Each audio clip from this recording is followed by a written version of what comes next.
So the tools I used for lubricating my Minitrix N-scale steam locomotive 060 is the Label 108 synthetic oil and the Label 106 lubricant grease micro lube, a spoon to put the lube and the oil in separately, a sharpened dowel to dip the oil and then the grease,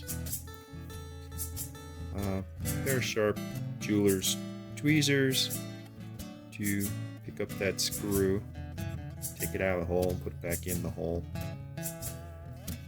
and lifted the top off, lubricated the gears with grease and the little moving wheels and assembly moving parts with oil. So this is a little Minitrix steam locomotive, and I'm gonna attempt to lift the body off of this and lubricate it. It has a screw in the smokestack.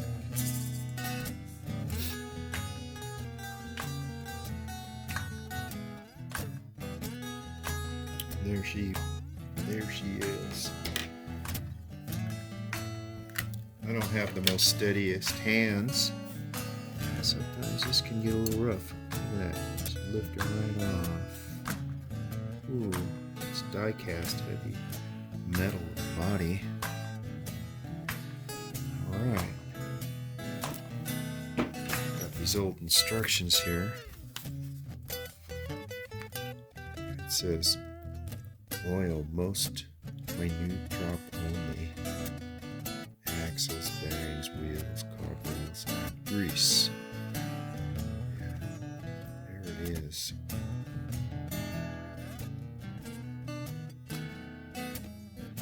All right.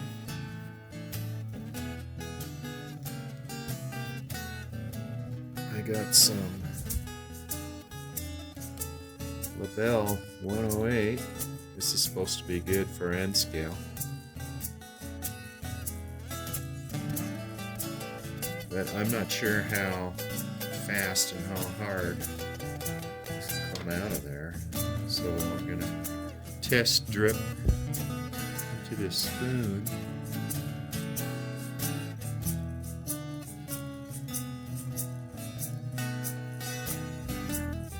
I'm not sure, that seems like a lot. I was thinking I might use a dowel sharpened to take a little oil. So the dowel seems to be working really well. Keep a little bit in the spoon.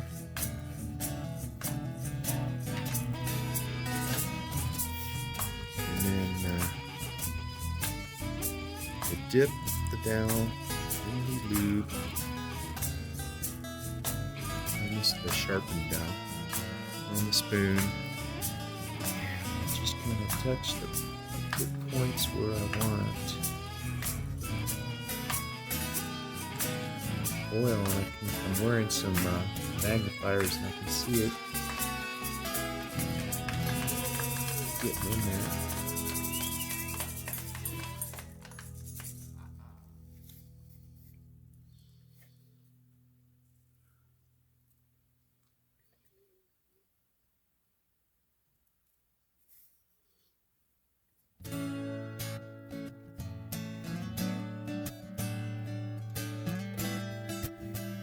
I don't know if I'm getting in your way or you can see this. I'm just working.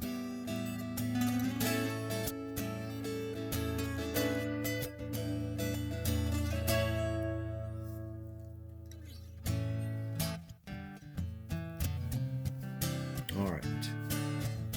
Next we'll do some grease. Planning on using this Label, am I pronouncing that right? Labelle 106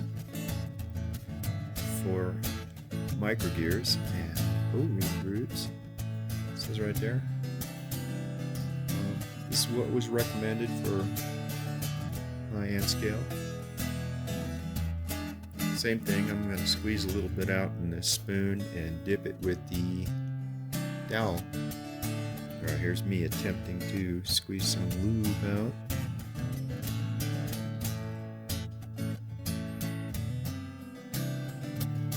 Just a little dab in there. And take my sharpened dowel. Do just a little blob of that lube. Probably too much there. I've seen other people do this online, and they just like take the tube and squeeze it in there, and got these enormous, ginormous globs of grease on their little gears and stuff. I think it's way overkill. So I'm going to start down here. I don't know, it looks blurry. There we go. A little bit in there.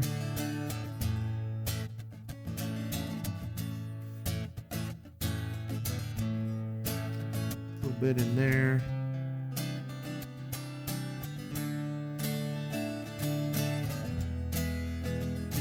A little bit on that cog.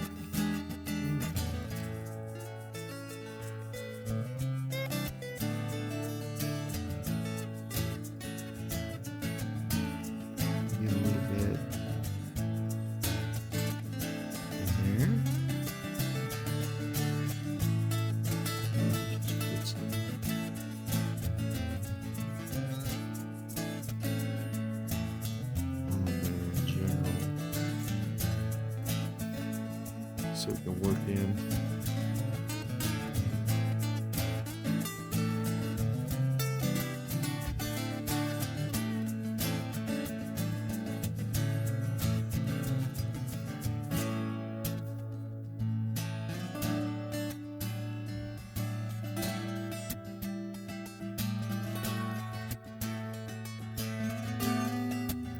Looks like I'm gonna actually opt for using this applicator.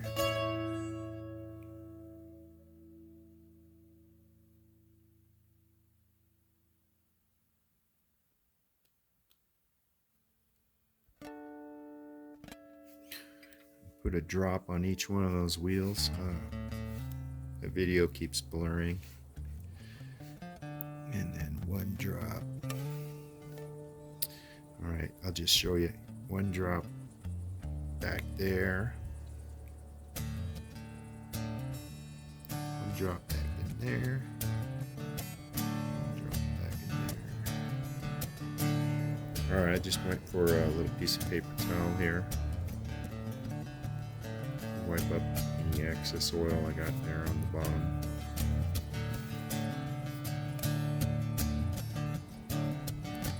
This is so hard to see. Got my binoculars on so I can see. Alright. So I got all these little gears with some grease. Got all these little moving parts. Let me widen that up. I got all these little moving linkages and wheels with some oil. I greased all these gears. I got that one gear there. I'm going to go ahead and lubricate some of that grease. Just a little.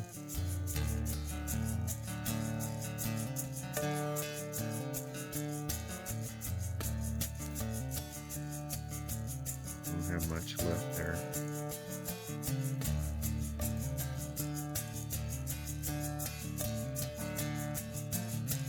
And this is really fantastic on this AT and SF 9100. A little steam engine. 060. The body is cast metal. I'm glad. I like metal. Way better than plastic, I believe. So I'm going to gently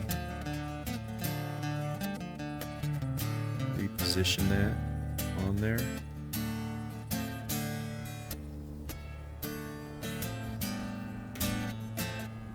Two more oil points I want to point out.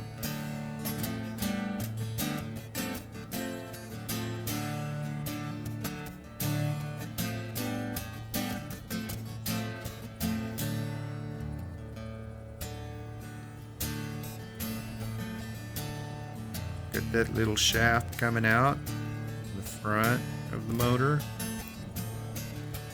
bearing and this back motor bearing right there.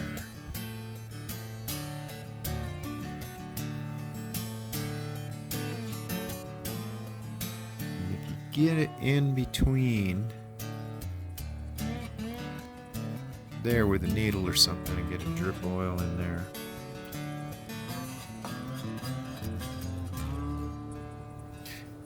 Yeah, I had to go off camera for a minute and flip it around, and God, I'm afraid to touch anything. Everything's so tiny, you know, with my big shaky hands, but I had to line it up, make sure everything was sitting good, and then I can see the screw hole there for my little screw. Now, I'm going to drop this little guy back in the hole. I got some old precision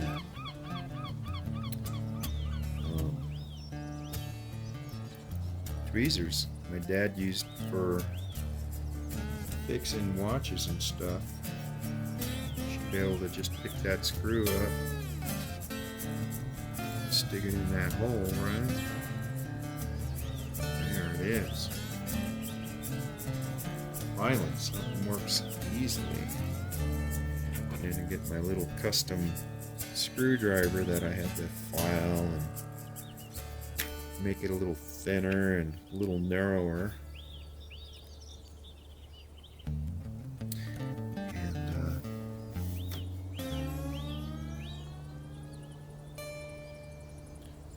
Screw that back in there.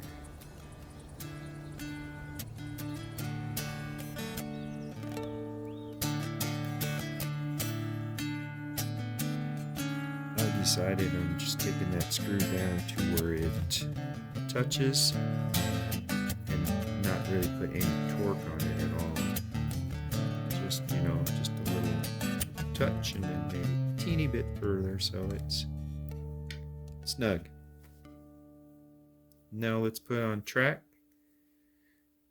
Give it a try. Actually, let's do the same to the coal car. Let's lube up those wheels. That'd be a little less worrisome.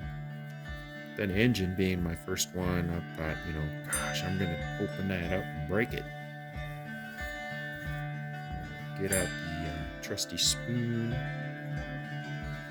Put a couple more drips of oil on there. Actually, on the coal car, I'm not worried about electronics.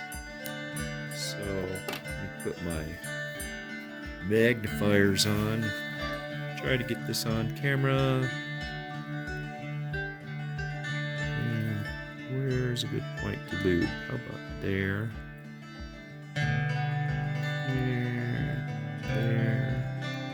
There.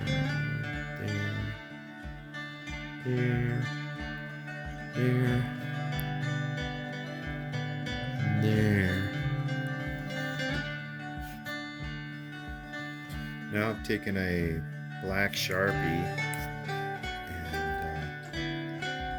and just touched up top of those screws a little bit because I scratched them a little tiny bit. There's some brass showing. Just want that to be nice and black. And now they're going on the tracks. So I'm using my Kato track re-railer. One of the things that's said on the Minitrix maintenance is never push the train along the tracks, turning the gears, but you got to push it along the tracks just far enough to get it off of this re-railer.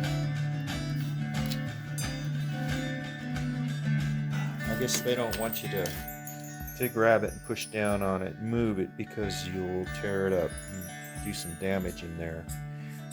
Either to the gears or to the motor, I'm not sure, but so don't do that. I wanted to show you this little log car. I went out and got some sticks and rolled them in stain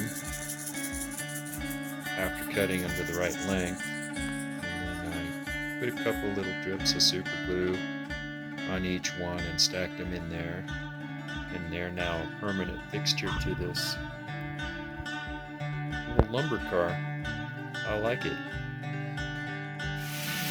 So the moral of this story is, don't be scared, do your maintenance, learn. You don't need to have an expert, just be careful. Don't just glob and squirt glue in there. Open it up, look for the little moving parts, put your oil on there, put a little bit of grease on the gears, and don't just use any grease or any oil. This Labelle is really good stuff.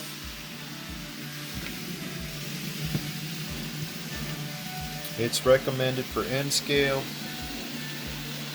It has a synthetic lubricant that is safe, and the grease is safe for plastics as well. The steel, it's highly recommended for Kato. I just assumed it would be okay for Minitrix. I had a little chirping going on the inside engine.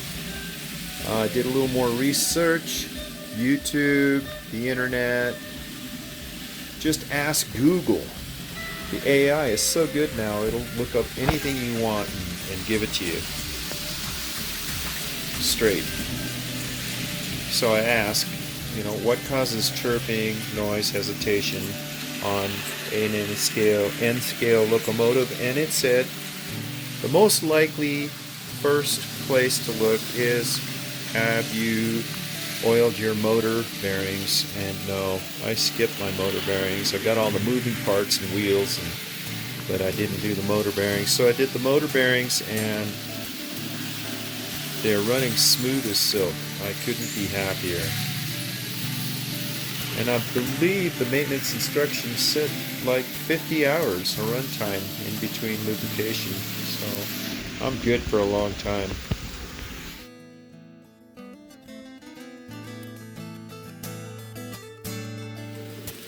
Running like a dream. Look at that. That was the noisy one. And this one was the newer one. I say they're both running about the same. They do about the same speeds. They sound smooth. Cleaning up the track. Love it.